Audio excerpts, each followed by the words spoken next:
tell you the concept and significance of Ardhanarishwara. Have you ever heard of the god who is half man and half woman? The deity is popularly known as the Ardhanarishwara, meaning Lord who is half woman. You must be wondering as to what it implies. Is God a man or a woman? So let us find out about the concept of Ardhanarishwara. Now, Ardhanarishwara is an androgynous deity composed of Shiva and his consort Shakti, representing the synthesis of masculine and feminine energies. According to many scriptures, everything in this universe originates from Ardhanarishwara and goes back into Ardhanarishwara after completion of its lifetime. This view is supported by a lot of arguments. The Samkhya text state that there are two distinct fundamental eternal entities, the Purusha and the Prakriti. The Prakriti has three qualities: Sattva, purity or preservation; Rajas, creation; and Tamas, darkness of destruction. When the equilibrium between these qualities gets broken, the act of creation starts.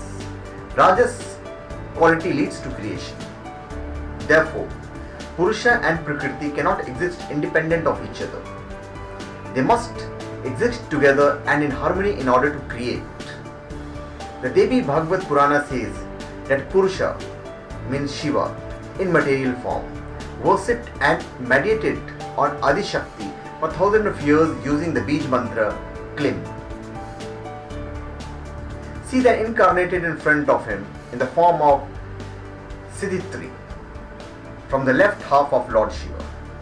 The same Purana mentions Parvati, the goddess of power and beauty, which is considered her Sagun Sarupa, human form. This is to say, Parvati is seen as the truest material form of goddess, possessing the three qualities, Sattva, Rajas or Tamas. From the union of Purusha and Prakriti emerged all other gods and goddesses. Lord Vishnu thus became the preserver of creation. From the navel of Vishnu emerged Brahma, who took a few elements of Prakriti to create life, and so he became the creator. Shiva took the role of destroyer to facilitate new creation. Thus the whole trinity came into existence. The Shiva Purana describes that the creator Brahma created all male beings, the Prajapatis, and told them to regenerate, which they were unable to do. Confronted with the slow pace of creation, Brahma was perplexed and asked Shiva for help. To enlighten Brahma of his folly, Shiva appeared before him as Ardhanarishwara. Brahma prayed to the female half of Shiva to give him a female energy to continue creation. The goddess agreed and created various female powers from her body, thereby allowing creation to progress. Coming back to the significance of Ardhanarishwara, the Ardhanarishwara personifies the dissolution of sectarian strains and the adoption of more holistic, all-embracing worldview. Ardhanarishwara signifies totality that lies beyond duality. The god is beyond the classification of male and female. It unifies all the dichotomies of universe.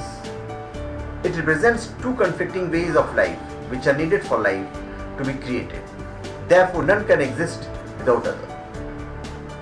Across cultures, hermaphrodite figures like Ardhanarishwara have traditionally been associated with fertility and abundant growth.